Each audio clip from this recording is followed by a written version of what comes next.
Matt, how are you? I'm all right. What's so funny? Absolutely nothing. It's a nervous laugh. Really? Well, anxious. I'm surprised. Yeah. No. You seem like the most confident person in the world on the phone. Sorry, excuse me, but I'm just trying. As I'm talking, I'm sure you'll understand this. I just got caught up trying to repost something from today, from the episode I put out today. So I was like frantically trying to do something before you got on. No worries. No worries. Did you get your cup of tea? I did. Got it right here. Nice work, mate. Nice work. Yeah, thank you. Thank you for your time on this one. I appreciate it. I know you're, like you say, nervous laughter, but.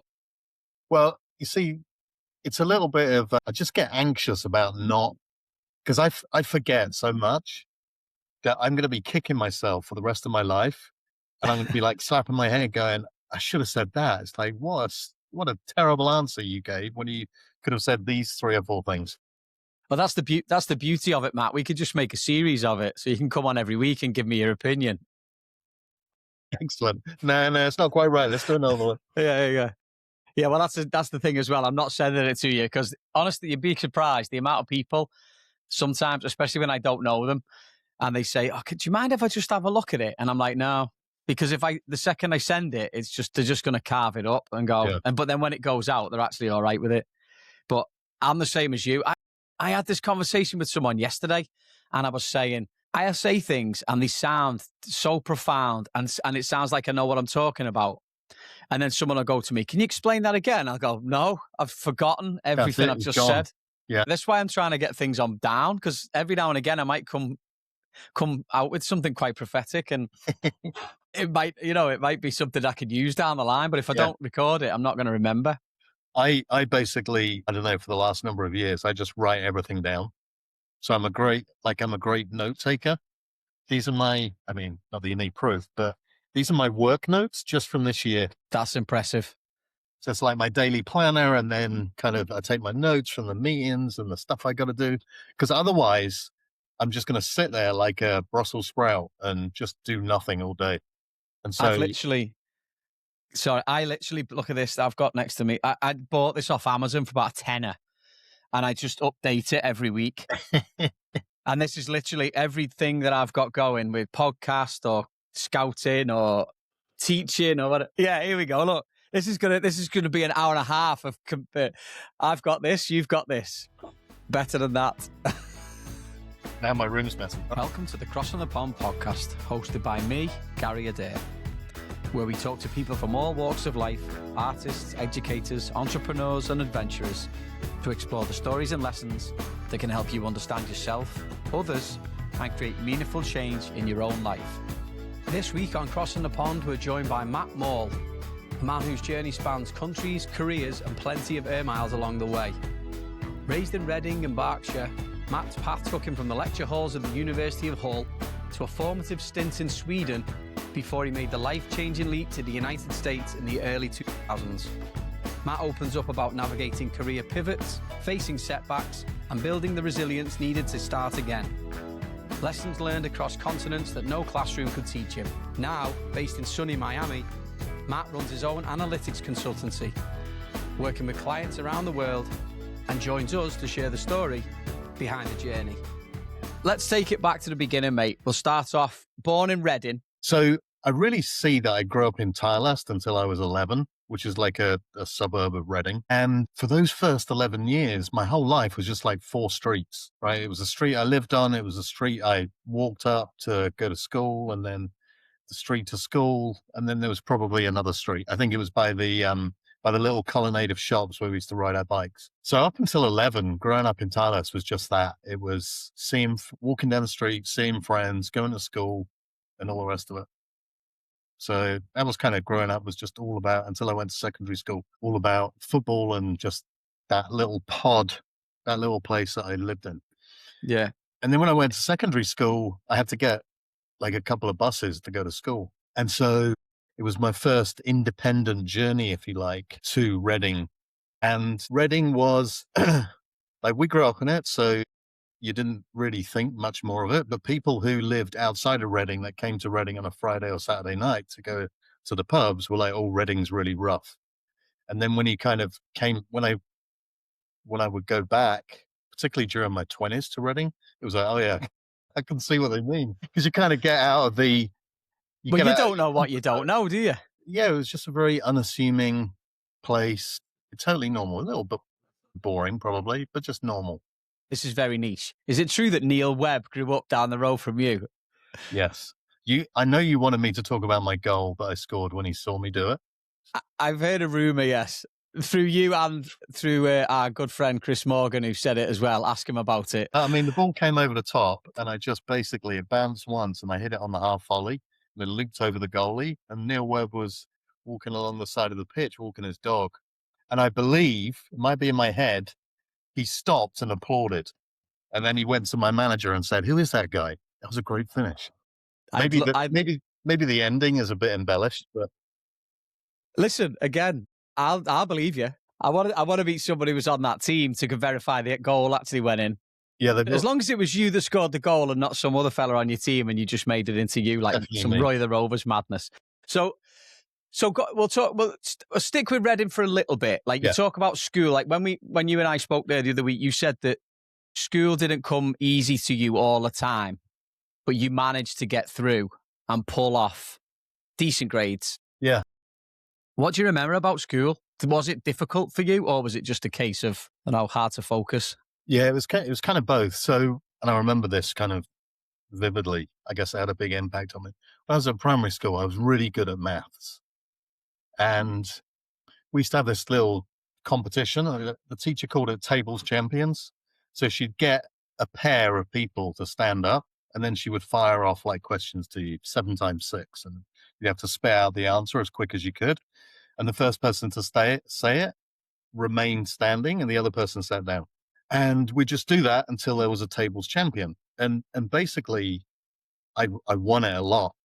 And I kind of got used to winning it. So if I lost and all the kids in the class laughed, it was like totally humiliating. So it was a very stressful situation for a young lad.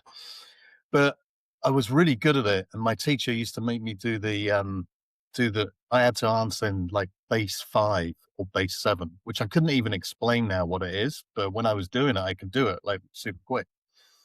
So maths, I always found really easy, but I did it in my head in a weird way. And if I try and explain to the teacher or mum and dad, like how I did subtraction or addition or multiplication, they were like, "You're super weird, like the way that you think." I can't even explain it now. And then when I went to secondary school, I went to a grammar school, right? So it was a smart kids from all around Reading. And I sort of went from being towards the top of the class to being in the middle to the bottom half. And there was a book, I think it was Malcolm Gladwell that wrote it, and it was David and Goliath. I think it was that one. And basically it was talking about like the toughest transition for kids that do well in school when they go to college are the ones that were always number 1 student, and then they go to Harvard. And then when they get to Harvard, they're middle of the pack, bottom of the class, and they can't take it because they weren't used to it. I'm not saying that was me, but I definitely felt like dumb when I went to secondary school. And so lack of organizational skills, not paying attention, daydreaming, getting in with the right crowd, i.e. the funny crowd who made school sort of tolerable. And that's kind of what I remember. And then when it came to exams time, it was like tough. You had to knuckle down, you had to do your revision, and you had to get things sorted. And yeah, we discussed like in the sixth form and seventh year when I was there, just knuckling down and doing the study for A-levels. I basically put everything else to one side and for 3 months just revised. I did nothing other than revision, taking notes, sort of testing myself before I could go on to the next chapter. And then just came away with 3 A's in A-level, and like nobody could believe it. Like I couldn't believe it, and nobody else could either. Even that far back, can you remember where the penny drops and you just go, right, I'm going to do it? Because to sort of piggyback onto you, and I hate that phrase, but I was like that in school. Like I was like brains of Britain until I got to about 14, and then I just hit a wall because it was like I can't stay connected with it enough to figure it all out. Struggled to stay focused on stuff and just toughed it out. But I didn't get 3 A's. So what I'm trying to say is, what did you do? What did I do? I started smoking. And it just got your brain thinking. It's terrible to say, but it really helped me get into this kind of hourly cycle of revise really hard and then take a break with a reward and then go back into it.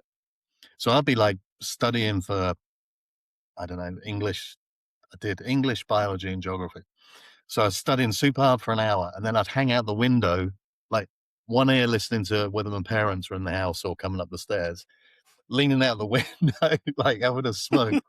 But it got me in this kind of cycle of revision and reward. And I wish I hadn't, obviously, because that led to bad cycles later on as an adult. But that was a big change. It really helped me focus. And I hate saying it, but it really did. So you get out of your 3As, you scramble your way out, or you do the right thing and you get yourself out. You end up you go to Hull University, to Yes. Hull and back. Oh, Like quite, as soon as you said it, I was like, only fools and horses. It's the first thing I could think about. But when you went to Hull, you did psychology. yes. Now, where was that come from? Is that bedded in something else? Like subconsciously you wanted to do that, or? Yeah, probably a couple of places, probably three things maybe that all influenced that decision. One was I didn't know what I wanted to do. I knew that I didn't want to be a doctor or a mathematician or a chemist or a biologist or a teacher or anything like that. So it was more a process of saying, well, it's none of these things, and then there wasn't a Let's lot do that. left, right? And psychology was I wouldn't say it was pretty new at the time. There wasn't a ton of people doing it. So that was one thing. I just didn't know what I wanted to do. Number two was I'd always been told that I was analytical. And then like people would say, oh, you're really analytical. What am I thinking? Right. It's like, okay, I don't know, but Yeah. that was like a natural transition from being recognized as being analytical, was that you could somehow, read people's minds. And then thirdly, my uncle was a lecturer of psychology up in Huddersfield Poly at the time, and then he went on to Leeds University, and he was always talking about how interesting it was. And whenever we'd see him at family get-togethers, he would say what project he was working on or the latest thing that he'd discovered or written about, and it was always fascinating. Like the subject was more interesting than any other subject that anyone talked to me about from an academic perspective. So I was like, oh yeah, let me go do that. And then it was psychology with statistics, so it kind of made me feel that it wasn't like a wishy-washy degree.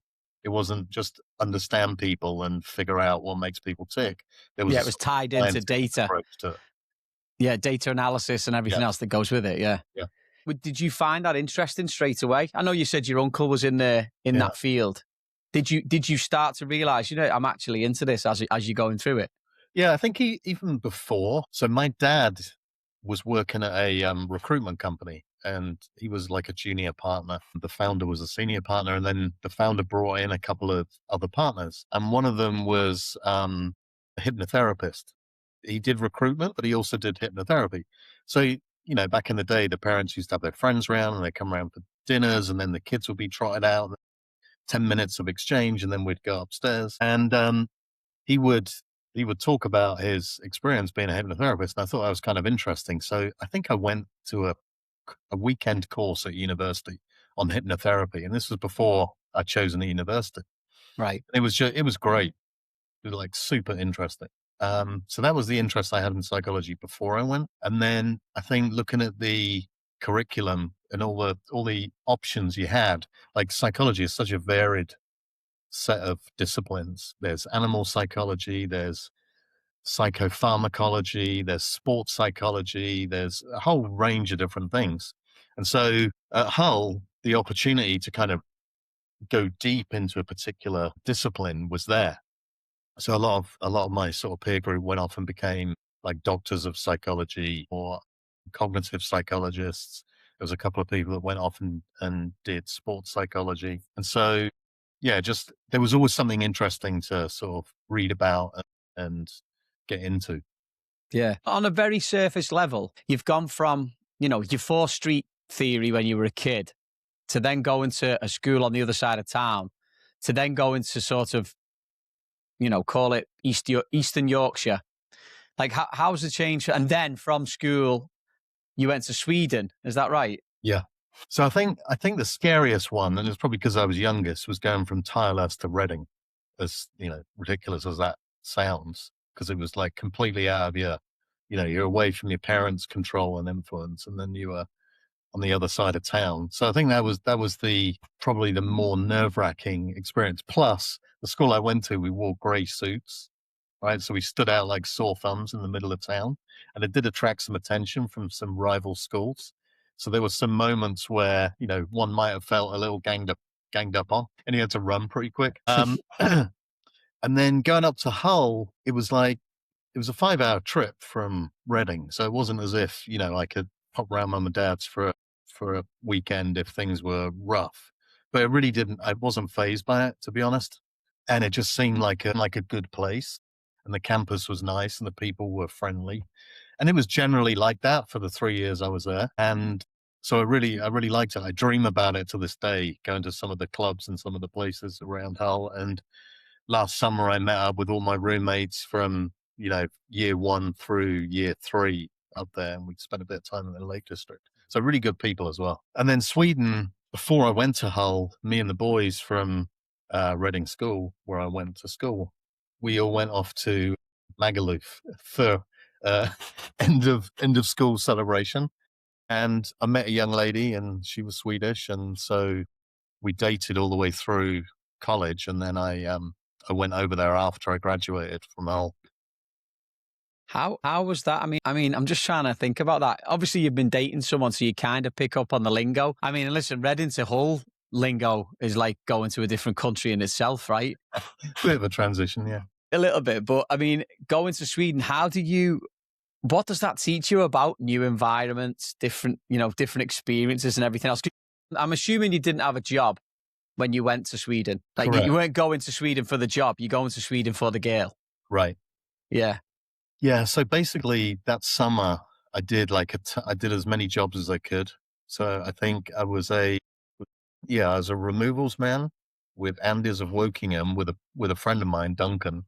So we basically did removals for 2 months with a bunch of ex-cons because basically, that was who we worked with. So that was interesting, earning £50 a day, whatever it was, and then getting another 40 to either spend on a hotel or spend on booze, and then you would sleep in the cabin of the truck. So I did that. I worked in a bar down in Pangbourne. I worked at Thames Water doing water tests. So I just tried to accumulate as much money as I could, as much cash, because I didn't have a job and I didn't really know what was going to happen. And then arrived, I think it was like October of 92, and just started basically the way to get a job was to overstay your visa, which was like 3 months, I think. Right. And apply for a work permit. And so there was a real process behind it. So I basically moved out in October. And then I think I started spending some of my money on private Swedish lessons. I went to a professor who taught at the University of Gothenburg. And there were probably 10 of us that sat in an old classroom, and he was a great guy. But it was a little unstructured. And so I was learning a bit, but not at the right pace because I really wanted to get a job. So at the end of 3 months, then you apply for a working permit. So you have to go to one of the government facilities there and basically introduce yourself, sign up to begin this process. And then you have to complete the process in Swedish language, which is super difficult. But in the meantime, I was learning Swedish. And then once you've sort of triggered that, a few things happen. So you then get invited to go to something they call Svenska för invandrare, which is basically Swedish for immigrants. And you go to this school, this high school after hours, after the kids have gone home. And basically there was like hundreds of people. It was a bit like Mind Your Language, if you ever saw that program. No, I'm thinking more like Good Morning Vietnam, but in Sweden. A little bit. So there were like hundreds of us foreigners from all over the world, basically, who had moved to Sweden. And you would have to basically complete 760 hours of formal Swedish training. And then you could apply for your work permit, and then you could go and work. So 760 hours is a long time when you're doing like 3 hours twice a week. And I was like, I can't do it. So for the first 6 months, I just studiously probably did about 10 hours a day learning Swedish. And I would just get the dictionary, I would get a newspaper or a book and translate everything. like from the very first sentence, which obviously took me 2 minutes to translate. And then by the end of the book, it's just a few words here and there that I had to translate. So probably after about 2 months, I was able to I persuaded them to let me take the exam sooner than 760 hours. And then Yeah. done so much work on my own, I was able to kind of pass the test and then apply for a work permit so I could go into the workforce. So what was your first job in Sweden? Legitimately? My first job was basically working in a distribution not factory, company. So basically product would come in from various manufacturing plants. The truck would open up at the back. Then all of the boxes would be loaded onto a conveyor belt and then be directed to other parts of Sweden. And so you kind of owned a conveyor belt and all the boxes would come down and then you would stack the boxes up on a pallet and then wrap the pallet. And then somebody would come with a forklift and drive off, put it in the back of the truck that was going to some other place. And Were then if you you were just lucky, happy to be there at that point? yeah, earning Because money. I've done factory work as well, and it's incredibly tedious. But there Yeah. must have been a knock-on effect from that. Like, listen, you do the job, but then you're out and about after the fact. Yeah. So I did that just to earn money, right? Because I needed to, it'd been 6 months without earning anything and I'd gone through my savings. So at the same time as that distribution place, I was writing letters to and from people back in England. And my best buddy, Paul, was basically training to be a croupier because he wanted to go on the cruise ships and sail around the world. So there was a casino that opened up in Reading and he was writing, telling me about how cool it was. And he was learning how to be a dealer. And I got really jealous, right? Because it was like, I wanted to do that as well. So I found they got this really weird casino set up over in Sweden. I don't know if it's still the same today, but where basically they have a little table in bars and clubs where you can go and play the roulette or blackjack. And so I found this casino, Knutsen Casino, and they were taking on trainees. So I basically signed up for their roulette croupier program and learned how to do that for like 3 months as well. Quality. I can only imagine what sort of scrapes you get as a croupier in Sweden. How does it, like anything, just the complete balls ups, or are you actually quite good at it? And are the Swedes coming at you and losing Well, money? And yeah, thankfully it was a story that only lasted like two evenings because it was at the end of that process where I had decided to leave and, went through the breakup and I left Sweden. So it was right at the end I got my first two sort of placements. But yeah, like the first night was an absolute nightmare. They gave me the table, they gave me the float, and then they said, we'll be back in 3 hours to come back and collect the money. And then they just left. And I had a team of ice hockey players from Finland who came and played, and there were like 12 of them around the table. They were all super drunk. They all knew exactly what they were doing. They were all cheating, and they were it was just a nightmare. And my first time one of them won big, because you have to sort of practice how you push out the chips. yeah, I think they won like, I don't know, it was like 250 to 1 return, right? Because they had all these different patterns set up. And just pushing them out like 10 stacks of chips, and I just spilled them all over the table. And that was just, I was getting piss take for the rest of the night. oh, But it was tough. That was like really nerve wracking. So the timing worked well for you to your relationship to end. Yes. And you moved back to London. What are you at there now at London? So I'm thinking I'm going to say what, 21, 23, 24? Yeah, right at the end of 23. So I went back to Reading. I hadn't moved to London by that point. So I moved back to Reading, and I went back, lived with my parents, which is always a little humiliating to have left home and then have to come back. It just felt like a bit of a loser for a while. And so what I decided to do, because I took so many notes, I decided to write up all my notes and write a book on Swedish idioms and phrases. So I'd been collecting all of these phrases that they use in Swedish language for a very specific reason. And that is when you kind of learn this was my take anyway, when you learn a foreign language and you're speaking to the locals, to begin with, you're really boring to listen to because all you know is the standard phrases, right? And so I think that's why people don't engage a lot. The two groups, the locals and the outsiders don't engage too much because it's a boring conversation because you're not using the local vernacular or the same phraseology. So I really wanted to learn all of the phrases and idioms that the regular Swedes use. And so I would, every time I came across one in a book or I heard one or I saw something on TV, I'd write it down and then try and memorize it. So I had like hundreds, if not thousands of these phrases. So when I came back, that was my project for like 2 months, was to write all of that up. And it was, back in the day, it was typewriter on paper and then take it to a binders and get it bound. And then I tried to sell it. And of course, no one was interested because the market was about 4 people. But I still got it today. And every now and again, I'll use it. So you're back in your mum and dad's. Yeah. You write your Swedish book. And what's the next step for you there then on the ladder? Something before that. So, and I'll try and race through it.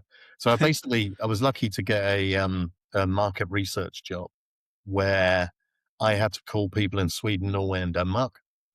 So where I was pretty book smart from a Swedish language to begin with, doing that market research and calling basically people every day for about 3 months, probably more, 6 months, my spoken Swedish became really good as well. So I was sort of fluent in writing and in speaking. So I did that for a few months and then did some travel with a buddy of mine from university around Europe. And then when I was away, I got a call, or I called my parents. They told me, "Oh, this Mars have been trying to contact you about a graduate recruitment program that I'd applied for," because my dad was in recruitment and he'd always told me, and I'd always ignored him, that the best thing to do was get on a graduate trainee course with Mars because they did really good training. And of course, I just rejected his advice wholeheartedly. And then I finally kind of went, all right, I'll apply. I didn't get a job on the graduate recruitment program, but I got a job in a different group, in an analytical group, just because of the interview process we went through and how I demonstrated my analytical sort of bias in the interviews.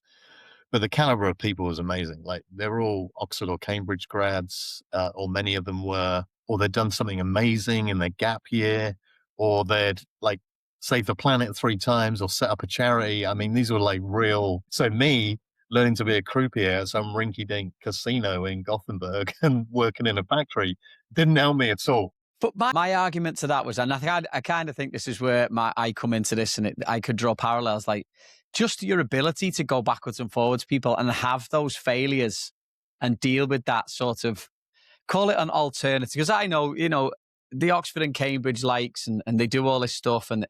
But what, from a human interaction standpoint, surely you had a little bit of a little bit of a leg up on them with that stuff. Like, you've gone into an interview and obviously you've got that analytical background and the way to talk about it, and then the psychological background on top of it.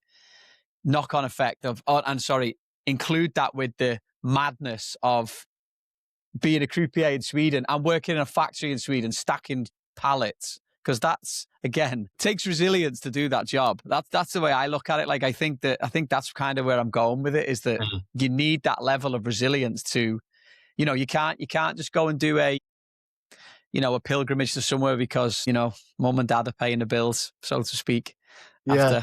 I know what you're saying. I don't know what those people were thinking when I was interviewing with them. But the reason I got the job that I got was basically because I was analytical. When they gave me this task, which was, I don't know, what would you do to save this company that, and then it was a little paragraph of scenario. And I just asked them like 20 different questions and they were laughing through the interview. And at the end of it, I was like, why are you laughing? And they were like, it's all right.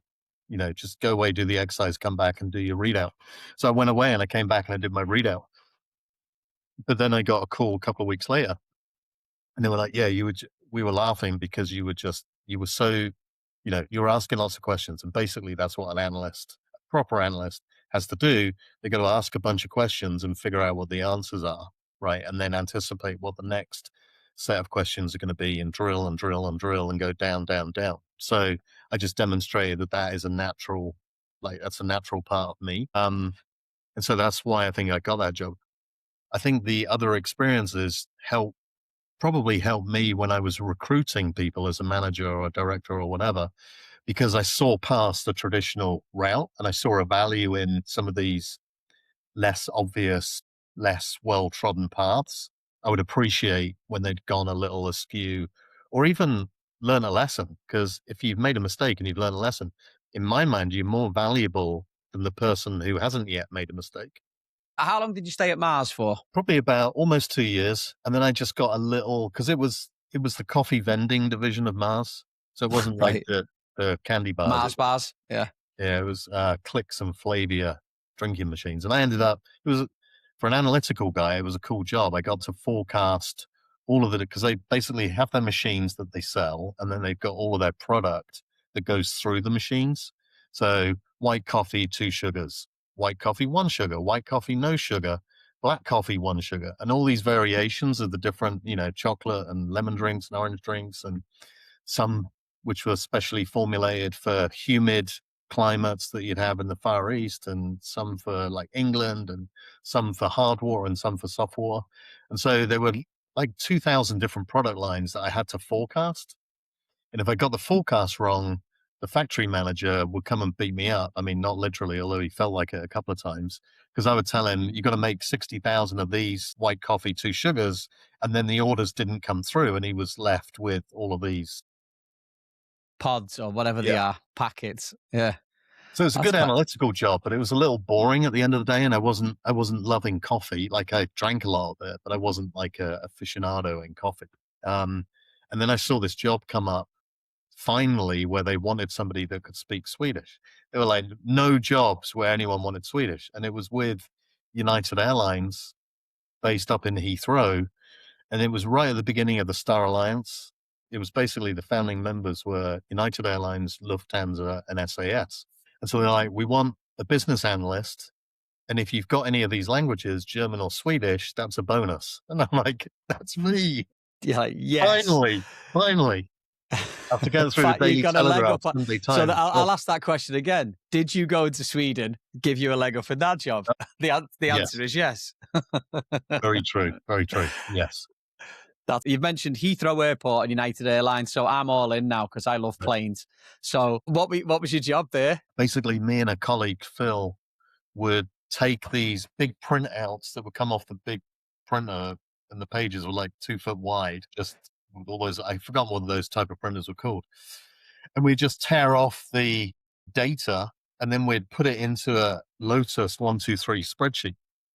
And we would just create these dashboards and reports. And it would take us basically all week to put together one report that would then go to the sales development manager, Alexandra, and then she would vet it for a couple of days, redline everything, all our commentary, and then it'd be another couple of days, and then we'd print off like 20 versions, hand it out, and then take it to the big boss, who would then review it and come back with questions. So it's like, all week for one report. So Jeez. basically I did that for like 2 years. I mean, there was other stuff that came along in the meantime, but it was during that time when I met my wife to be, which is How does probably that come juicy about? stuff. Is that a dodgy chat up line? Is that a You're I don't know, projecting. circumstance, just general charm? Yeah, obviously General Charm did not come She into sees the it. spreadsheet and go, "Oh my god, I love a spreadsheet," and then that was That's it. it. Then That's it. get your That's coat, it. love. She loved the formatting. No, basically in my first 3 months, it was a sales conference in LA, and first 3 months, 2 months, something like that, at the end of 3 months. And they just launched their their fleet of 777s. And so they had the 777s going from London to Chicago and LA and San Fran and New York. So the end of 3 months, I think it was, got to fly first class, champagne and caviar all the way to LA. And then we went to this sales conference like nothing I'd ever seen. They spent like $2 million on the sales conference. This was 94, 95. And it was amazing. There were thousands of people there from all around the world. And they just laid on the games and the competitions and the evening events, took over this huge hotel. And, we met casually at that time. We didn't meet properly until 2 years later at the next sales conference, which was then in Chicago. So I was trying to, like, it was kind of whirlwind. So we met, and within it's probably within 15 months we were married. Okay. But I was so I resigned from my job in anticipation of getting of there being a headcount approved in Miami for me to go over and take. And so I resigned from my position and then just got a temporary gig with a guy I lived with who was working for United, Ron, was working for United. He was from Aurora, Illinois, and he was on like a special project over in the UK. So the job was lined up. I resigned from my current position, did this little temporary thing, and then my flight was booked for June 2000. We got married in October 99, so we had like the first few months living apart. And then I'm just as probably 2 weeks before I was due to come over, I got the word that the headcount had been given to somebody else. It was like a little mini political move, and somebody wanted to bring a former colleague back, and they basically took the headcount. My headcount disappeared. And so I came over to nothing, a couple of grand in my pocket, probably, and moved to Miami. We lived in a friend's apartment down on Brickell Ave, which is not the Brickell Ave. Biscayne Boulevard, which isn't the same Biscayne Boulevard as it is today. But back then it was like a couple of high rises. So we lived there for, I don't know, $800 a month in this little 1-bedroom apartment. Yeah. And that was June 2000. Jeez, with no job as well. So yeah, again. Are you actively looking? Because again, analytics, like you're looking at everything, you're looking at markets. Are you looking at that going, right, I might have to go into something else here to make things work? Or were you always looking for analytics? Not entirely. So when I was at United, I did my first job for 2 years over in the UK. The first job for 2 years was sales analytics. And then I actually got a sales job. So when I went over to Miami, I was kind of open to what I wanted to do. But because I knew it was going to be a little tough and I had to wait to get my working permit, I was like, all right, what can I do forever, if nothing else? And it was like, all right, I've done analysis before. Let me just do analysis better. So I bought a couple of coding books or books on how to code, and I picked VBA, Visual Basic for Analytics, for applications, which was like sitting behind Excel and PowerPoint and Word, all the Microsoft product suite. And I just got a couple of books and camped out at Einstein Bagels on Miracle Mile in Coral Gables, Miami, and then just learned how to code for 3 or 4 months. Does this go back to when you talked about when you were a kid and you just have a way of figuring things out and working things out? And it's not necessarily something that's easy to explain. I hate to say, it sounds bad this, but like, are you wired up that way where you can just go, right, okay, I know this is the next move. Let's have a look at this and let's figure it out how to do it properly? I think when it comes to analytics, I think I was just lucky that I happened to get in the workforce when analytics was starting. Because when I eventually ended up working for Royal Caribbean, I was like one of their first analytics managers. And I just happened to be at the place when all of that started. So from then you sat at Einstein Bagels. Is your next move back to United? Yeah. So I landed through Ron. He was called a market champion. So they basically had these sort of people who were a blend of commercial skills and analytical skills and sales skills and marketing skills, like really good people who are excellent in many different areas of the business. They had one in Europe, they had one in Latin America, who's in the Miami office, and one in Asia. And I'm still friendly with all of those guys. Spiro was Asia, Chris was Miami, Latin America, and then Ron was for Europe. And so these market champions, basically Ron helped me get a job putting together a bunch of report stuff for somebody up in Chicago. So once I landed that, I spent basically probably 9 to 12 months creating this portfolio of analytical output for this team up in Chicago. And it was, I was getting paid through the UK. It was all legit, but getting paid through the UK in pounds and working in Miami, doing a project for Chicago. And a couple of their guys came down to visit us in the Miami office. And they either told me or I got the impression they were like, your life is too easy. You're getting paid in a strong currency, British pounds. You're working in Miami and you got a fantastic tan, and we're paying for you out of Chicago where it's cold in the winter. Like something's got to give. So this is either over or you've got to move to Chicago to do it. And what did your wife think about that? Because that's some change. Well, she'd been working for United for like 5 years. Right. So she was all for it then. It was a change. It was getting out of Miami, where she'd lived for most of her life, and it was going to headquarters. And, it was pre-kids. So we were just thinking about our career and experiences. And so I got a job up there first and probably lived there for about 3 months on my own. And then she joined me after 3 months and And landed a job. I'd say the timing of you moving, well, one, working for United Airlines and moving up to Chicago and trying to navigate another new setup, the timing wasn't great with certain World events. world events at that time. Yeah. So we've been there for probably, together probably about since May, June of 2001. And then we found a place to buy, like an apartment. It wasn't really downtown Chicago, but it was closer to downtown Chicago. And probably looked at 20 places and then found this great place and did all the paperwork. And then we were due to move in on September the 12th, 2001. And then obviously everything happened on 9/11. And so it kind of pushed things back only by a couple of weeks, because I think we even maybe even got a price break. Like, we hadn't deliberately not contacted the buyer or the seller, who was also the developer of the unit. But I think we were so busy with work in the aftermath of 9/11, because we were obviously impacted at United. So we were unable to get in touch with him. And I think he saw that as a negotiation ploy. So he came back and basically said, "What about if I drop the price 20 grand? Are you going to sign?" And we were like, "Sure," because we were planning on doing it anyway. Yeah. So we just lucked out. What's your sort of task during that time? Yeah. So I was in international marketing planning, I think, by that point. So I had an analytical role, and it was basically route profitability, if I'm talking to an English person, but route profitability and sort of market performance. So I was doing loads of analytics on that.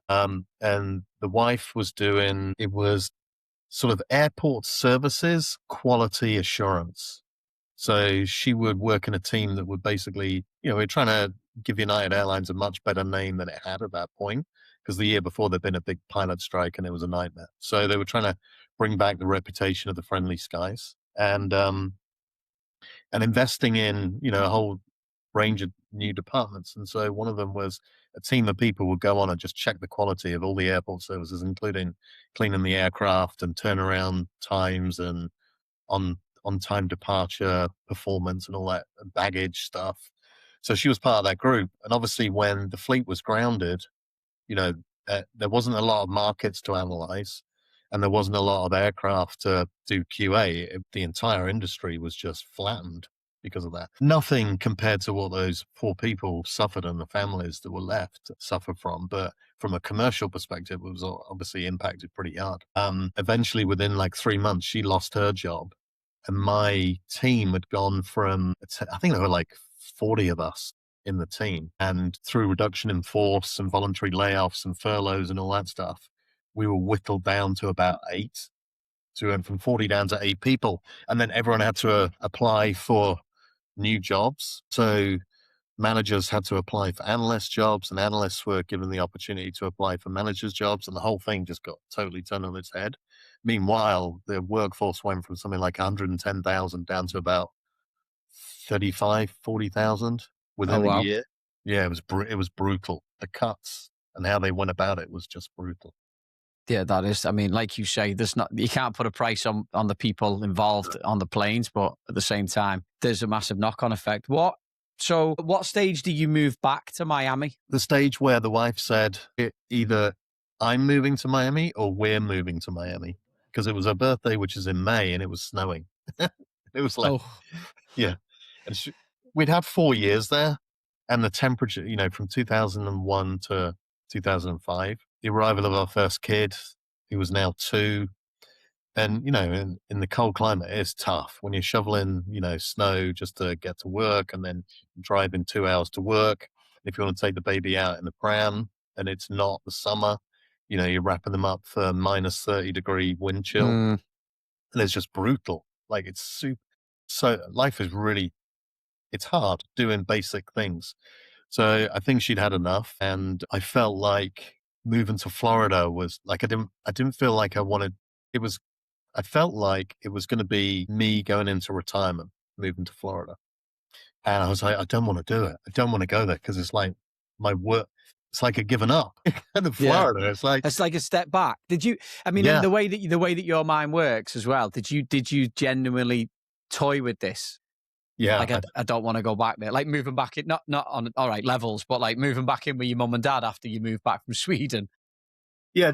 It did feel a little bit like that because I'd invested a lot of time trying to make it work at United and worked really, really hard and gone through, some like attitude changes in terms of moving from a worker to a manager, which was tough for me to begin with because I didn't want to do that. I didn't want to be bossing people around or telling them what to do, kind of immature. And you don't have to be a boss that's like that, but I didn't know any better. So I felt like I've been making good progress, and then moving to Miami or Florida just felt like I'd given up on like a professional life. So it was pretty tough. But then I started applying, looking for jobs, and there was nothing. Like there wasn't a lot of industry down there in Miami. It wasn't like it is today. But the one thing they had was cruise lines.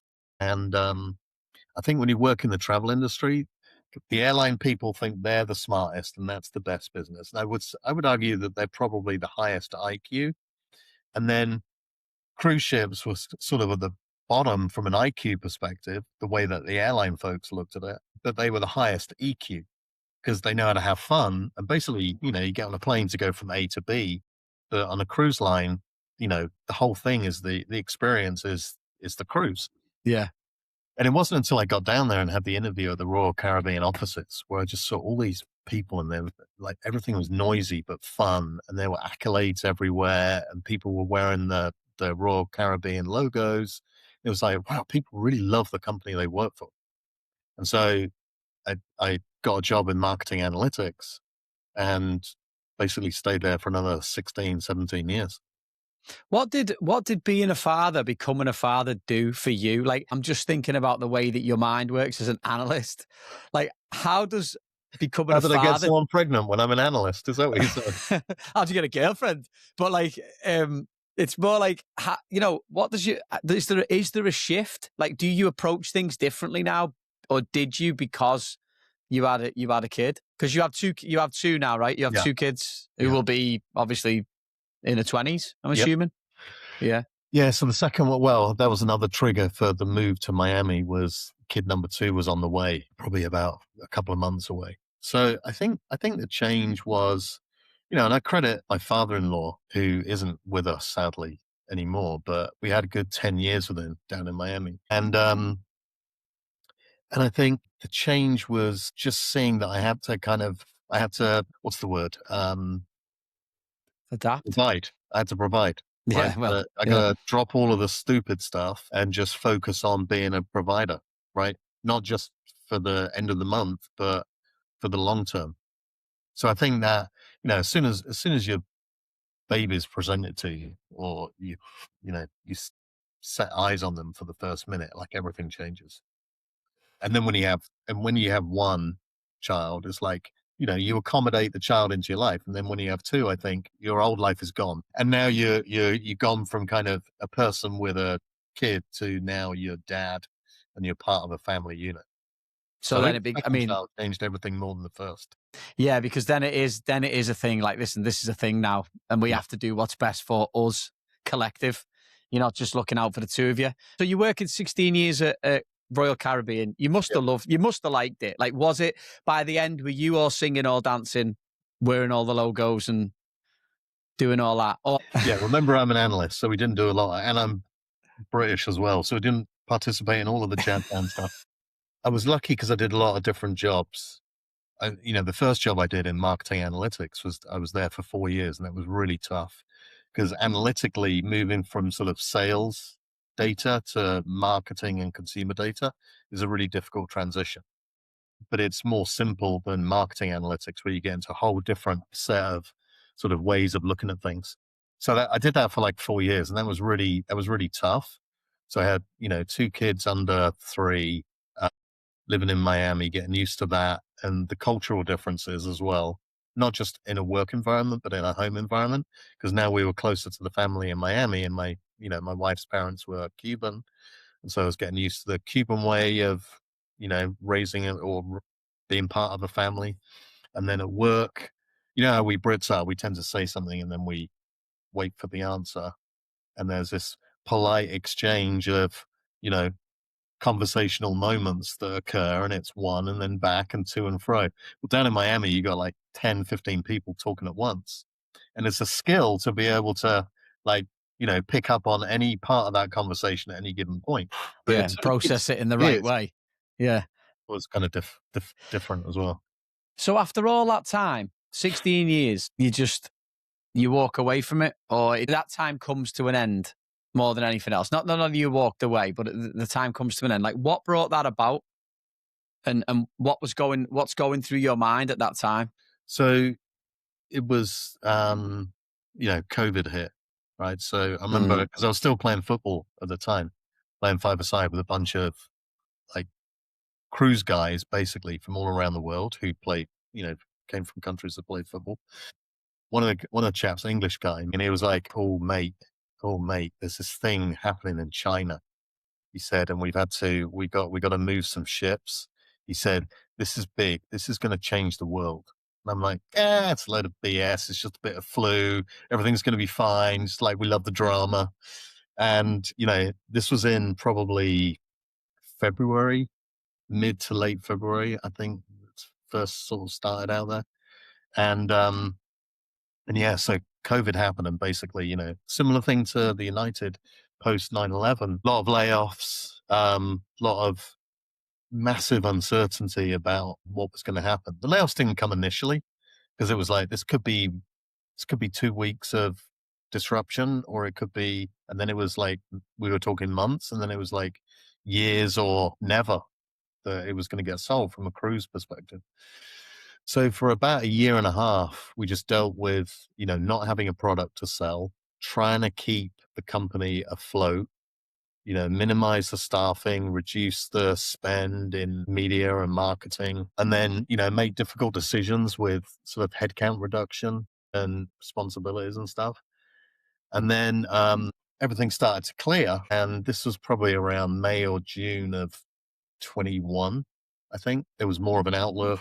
We were starting to look at scheduling when ships were going to come back into operation, and then moving back to the office.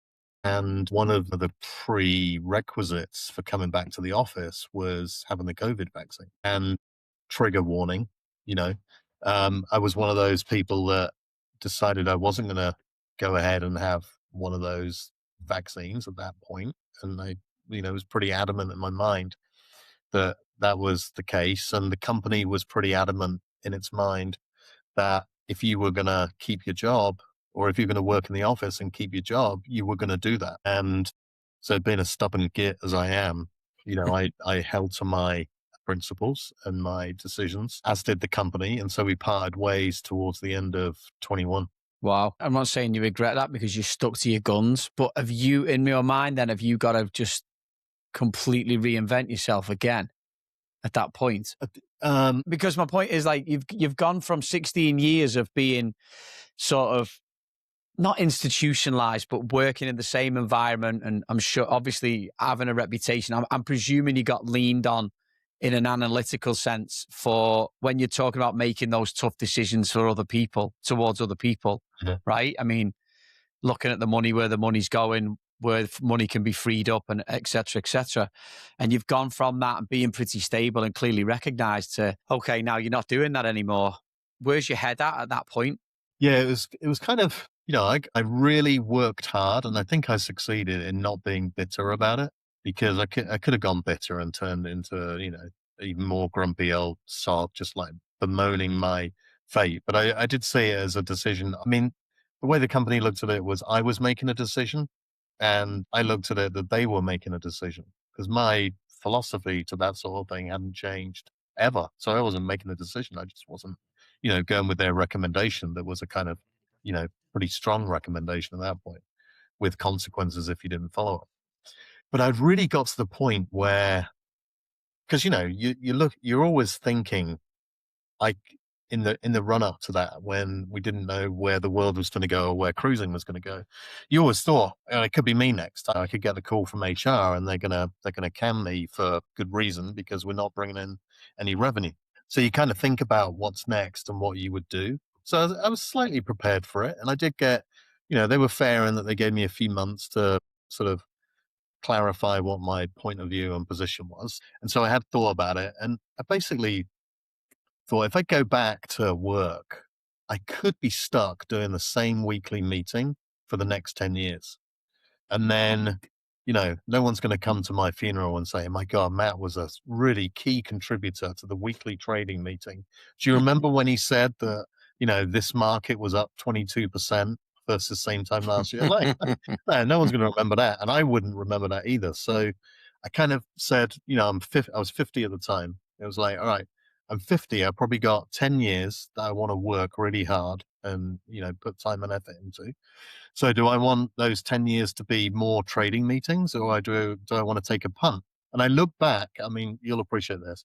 I look back at all those times that I felt like I'd achieved the most and pivoted my life and changed the direction of it for the good, mainly. Always done that when I'd gone to nothing, and then was able to like dig deep and build, whether it was, I went to Sweden with nothing, a little bit of savings, but not a lot. And so I learned the language and developed that, got some work experience, and then that carried over, and it helped me get the job at United, that helped me meet my wife and helped me have my kids. So I'm like, all right, that's good. And then when I'd left originally to come to the US, come over again with a little bit, not a lot.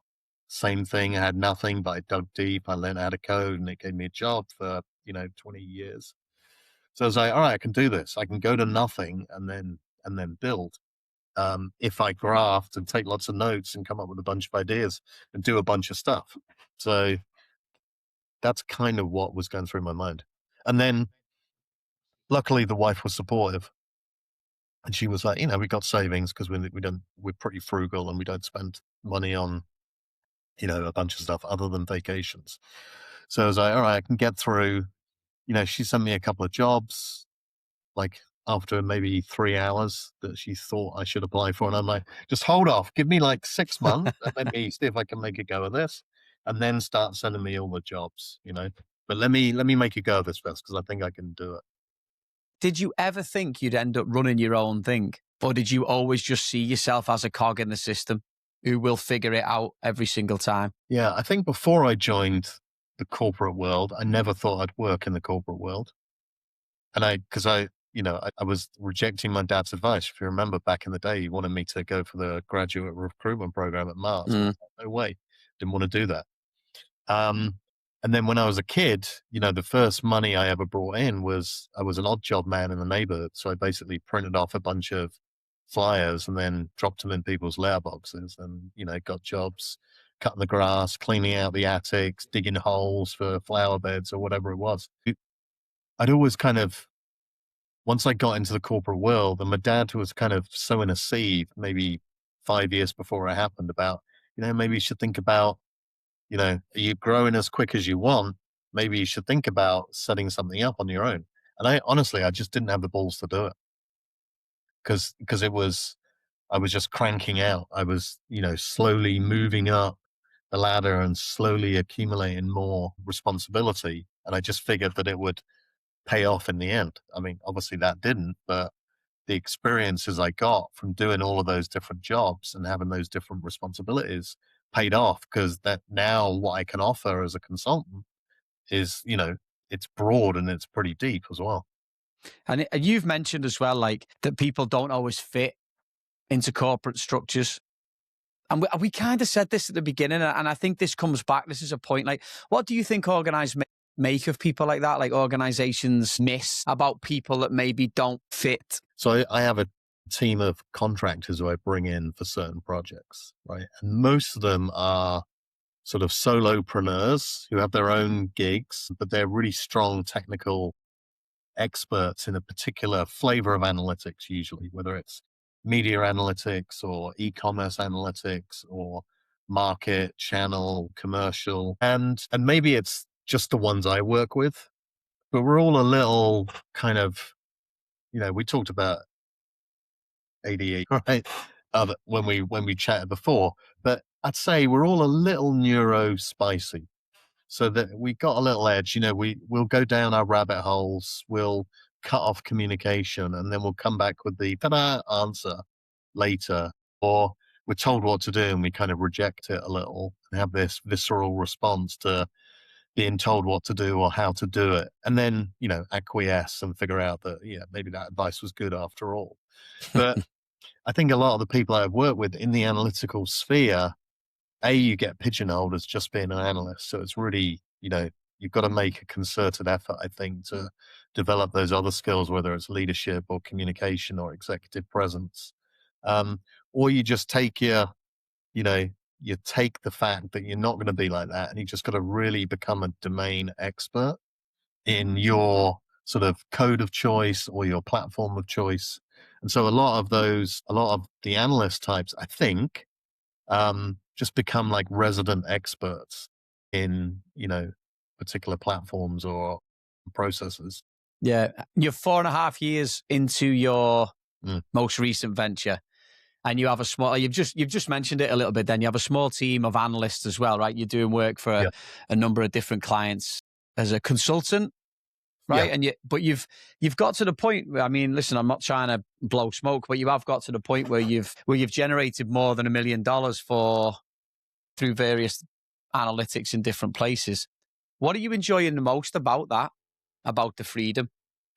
That makes me feel really good, because it was kind of one of the goals of the company, was not just to keep myself afloat, but work with people in the network or people I've worked with before who, had either left because they're, stay-at-home mums, and now their kids are going to school and now they got a bit of free time, or analysts who decided to go off and do, remote work, and they would go to a different country every couple of months, or they just live in different countries, and America's the best market for them to work in.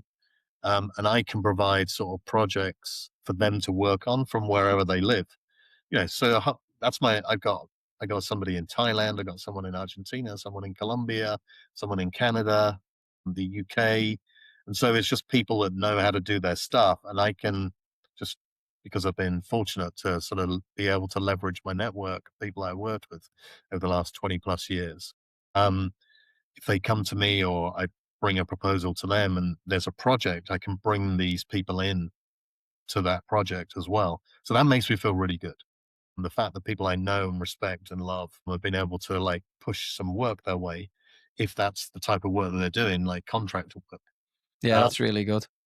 Yeah. And then the other benefits are like work-life balance. I still probably do the same amount of hours, but I'm not doing the 2 hours in traffic, there and back. And I'm probably saving that frustrating time, probably 3 hours a day, 20 odd hours a week. And then my kids were going to college, so I could basically pick up and work remotely. We could go on family vacations. The wife's a teacher, so she had the summers off. Yeah. So it gave me that flexibility about I'm in control of my output, and I can do it from wherever I want, basically, as long as I got a good internet connection. And so I was able to do that for the last 4 years, which has been great, without an interruption to kind of service to the client. Yeah. In hindsight, do you wish you'd have done it earlier? I don't think I could have done it earlier, to be honest.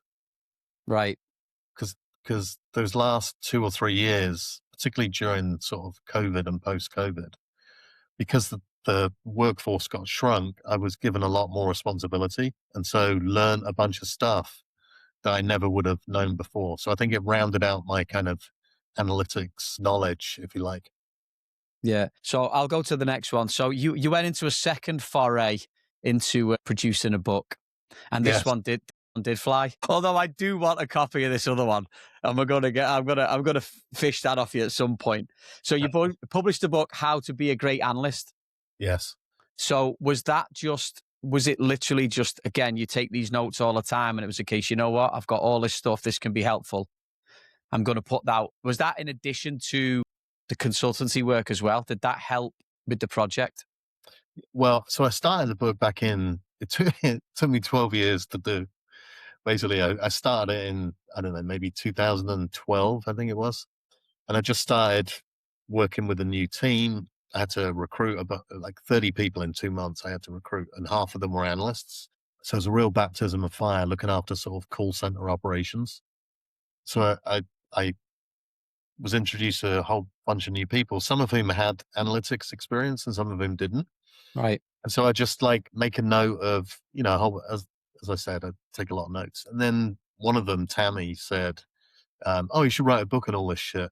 And I was like, well, that's actually a good idea, at least to put it into one place. And so for the next, I don't know, 6 to 8 years, I just collected quotes. I collected little experiences. I wrote it down in my journal, which I've got like 20 of them every day, like fill up with stuff, you know. Yeah. Actually, that's not too full because that's this week, but fill up with stuff, do a memory of the day every day where I put in those little squares at the front, like something which is noteworthy so I can go back and kind of look at it. So I capture a memory of the day every day. That's excellent. Yeah, no, that was a game changer, particularly as you get older. Because, well, ask me about that in a second. So anyway, I just collected a bunch of stuff, and I would take my kids to piano practice on a Sunday, and it was like 2 hours, an hour each for them, poor kids. And I'd get a little bored listening to when the Saints go marching in, for the 100th time. So I started writing it then and there, and then I just got bored of it. And so I left it for like years. And then when I started out on my own, I'm like, all right, I got a bit of time. I got this half written book. Let me just finish it. Because, starting projects and not finishing them is a characteristic which I have, but I don't like. So I always try and, you know, take a project to fruition. So yeah, I reorganized kind of how I approached it and then just did it. And look, I wasn't discovered. I self-published and paid for it, paid for it myself. And I sold a few copies, but it really scratched an itch that I'd had for a really long time. In 2024, you finally realized that you might have ADHD, or as you put it to me on the phone the other day, copy people who do have it. Yeah, because people always say, "Well, how do you know? Have you been diagnosed?" And I'm like, "No, I don't. I don't need to really."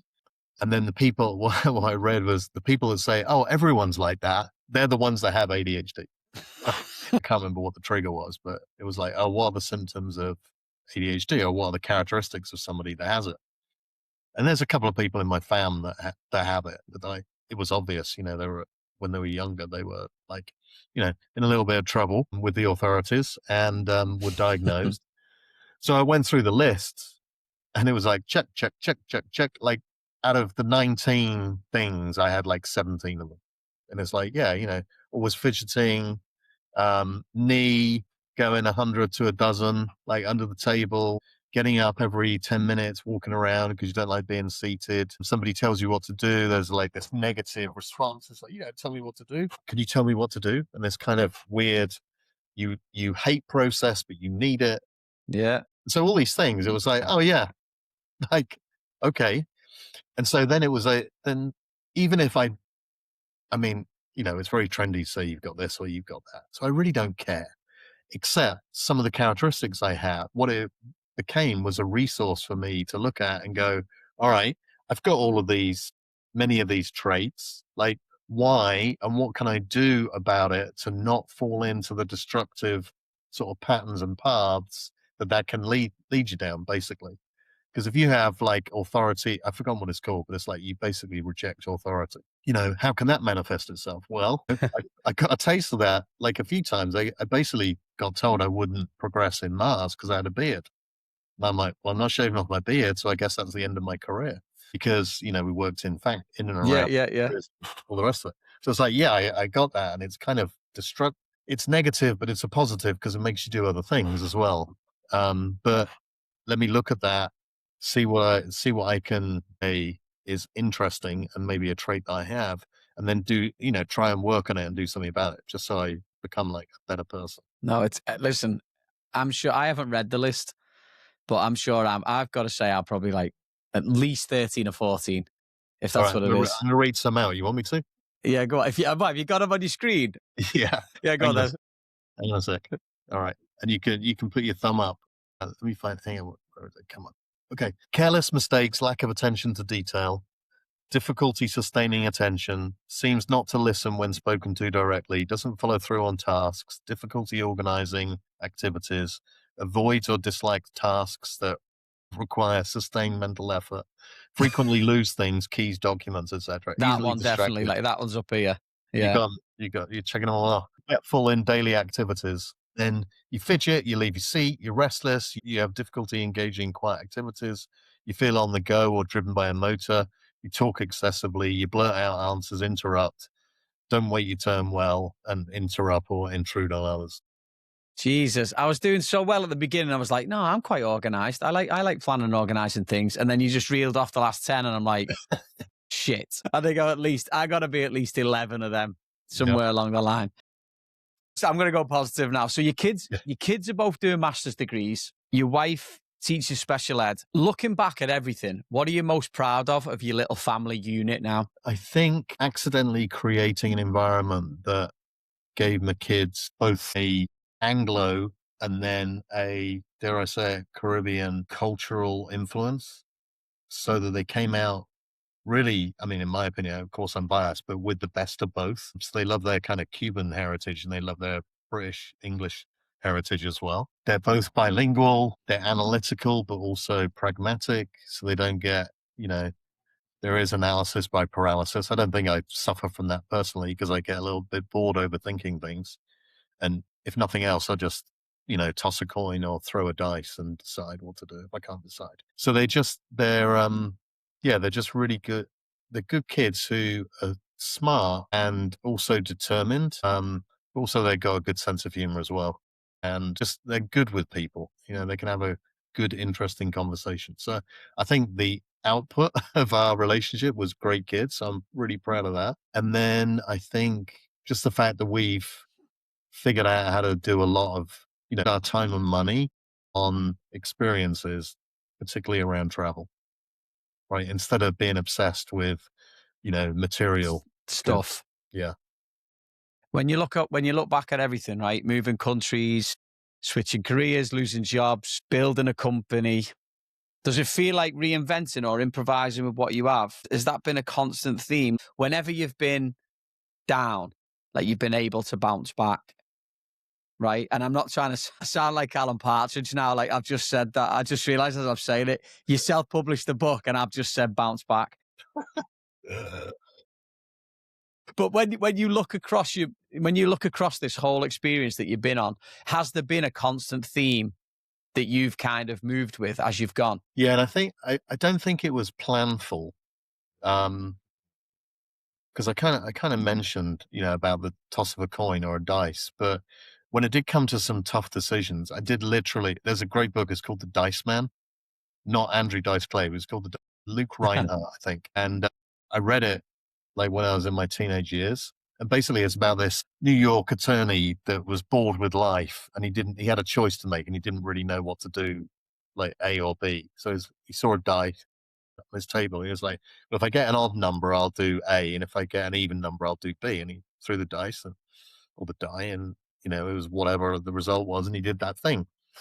And then a few weeks later, another situation came up and he remembered what he'd done before and he did it again. And then the whole book is about how that accelerates and he runs his whole life, including the writing of the book, based on the throw of the dice. And so I did that once or twice when I really didn't know what to do. And then I hadn't mentioned it, but when we were deciding whether to live in the UK or the US, we were on Miami Beach or somewhere like that. And we couldn't decide, like there were pros and cons of both. And this seagull came and landed in front of us. And we were like, well, I suggested it and the wife agreed. I was like, if he flies off to the right, we'll live in England. And if he flies off to the left, we'll live in the States. And he flew off to the left. So we decided to stay in the States. So yeah, I think to answer your question, it was always, I put myself in a situation by not making a decision and going with the flow or letting fate take over and then just improvise. The irony of that is amazing, given your background. Oh, and that's true. But hey, listen, I like it. and it plays, but it's just so you've basically talked to me about analytics for the past hour and a half, and now all of a sudden you're gone, yeah, seagull landed on a beach and it went one way, so he stayed in America. Brilliant. Here's a question for you then. If the young lad from Tyler's could see the life that he'd lived, what do you think he'd say? Not enough football. Like all he cared about was running up and down one of those streets, trying to beat his best time for sprinting or playing football and scoring goals or missing goals. Like he would have said, "Where's the football?" Because that's honestly, that's all I was interested in. I think because that's not a great answer, right? No, listen, it's fine. Have you actually stopped playing? Because I stopped playing a long time ago. I'm only 45, but I stopped I'd say properly stopped around 33 because I just couldn't be bothered anymore. Well, I think you played at a much better level than I did.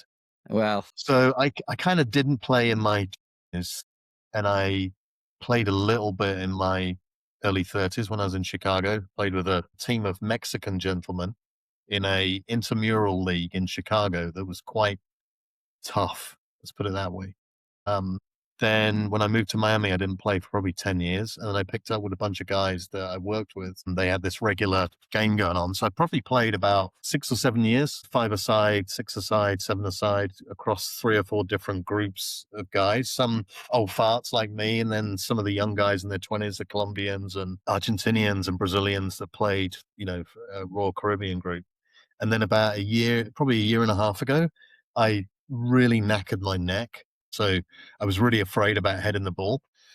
And then I was doing my old man exercises, walking up the local park last Saturday. And as I walked past the soccer cage, somebody went down, they turned their ankle, and it was a classic moment, right? And the guy was like, "Hey, mate," or "Mister," whatever. "Hey, mister, can you play?" And it was like, oh my God, here I go. So I went back on and played. Where's Neil Webb? A year and a half. Where's Neil Webb?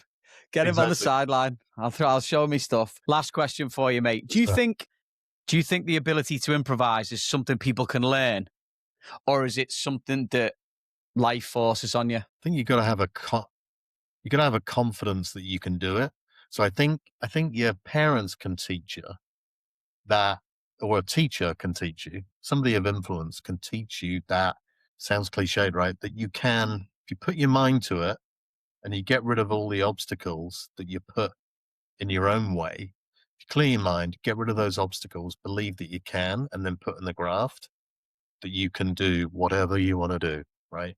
So I think it's important to have that influence in your life, definitely. So I think it can be, I don't think you can learn it, but I think it can be taught to you, right? Actually, you don't even have to be open to it at the time. You just have to remember it, and then it will become apparent, I think, later. So I think it's a great question. I think you need that so you can learn it. Then also you just got to, we have one shot, right? So putting yourself in a difficult situation is not the end all be all of anything. It's the beginning, right? It's a fresh sheet of paper. It's, it's a clear whiteboard, and then you just map it out and go for it. No, that's right, mate. That's fair. Matt, that was brilliant. Thanks, mate. I appreciate the time. No, it was funny, mate. I enjoyed that a lot. Just before we go, I've got a couple of things. I usually do a couple of quick fire questions, which I'm sure won't turn into quick fire questions. They'll probably turn into another hour. All right. First one. Are you crisps or chocolate? What's the situation? Back home, not over here. If you had a choice, Gunty Red, crisps or chocolate? Crisps. Any particular crisps? Monster Munch. Any particular flavour? Weren't they all the same, like disgusting? Roast beef, mate. It's controversial, right? I love roast beef Monster Munch. I think I got put off by the tomato ketchup or tomato sauce ones that came out at some point. Yeah, of course, in a sandwich. Obviously. Yeah. Yeah, exactly. In a sandwich, anything will do. White bread, exactly. Of course, obviously. Is it true your mum and dad called Cambridge and Oxford and said they've made a mistake? Yes. I love that one. A-level, you had to do a project.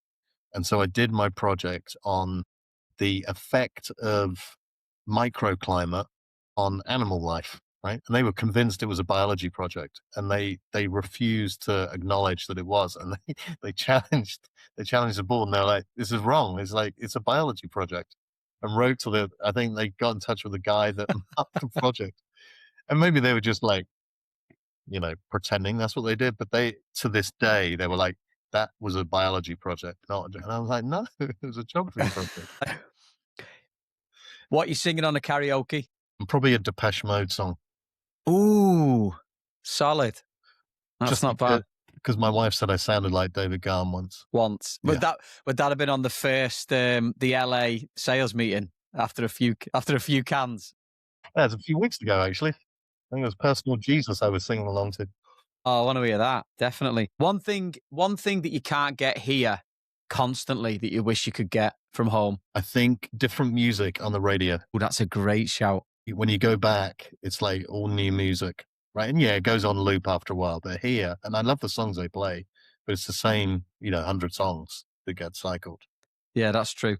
Who was better at football, you or Neil Webb? Probably. It was close, yeah. I mean, I wrote this down. I was hoping you'd ask me about my football career because I wrote down what my attributes were as a player. Do we get a kick out of it? Of course you did. I got all these notes here. I think, there you go. I tackled like Stuart Pearce, and I really did. Okay. I passed like Beckham. My passing was like spot on. I finished like Gary Neville, and I dribbled like my mum. Oh, God. Doesn't say a lot about your mum. So I just had zero composure on the ball. If you could compare yourself to one player, who would it be? Danny Mills. If you were a boxer, what would your walkout music be? Oof. I think the boys are back in town. I don't know. Yeah. No, I don't know where to go with that. Thin Lizzy. Just because it gets me going.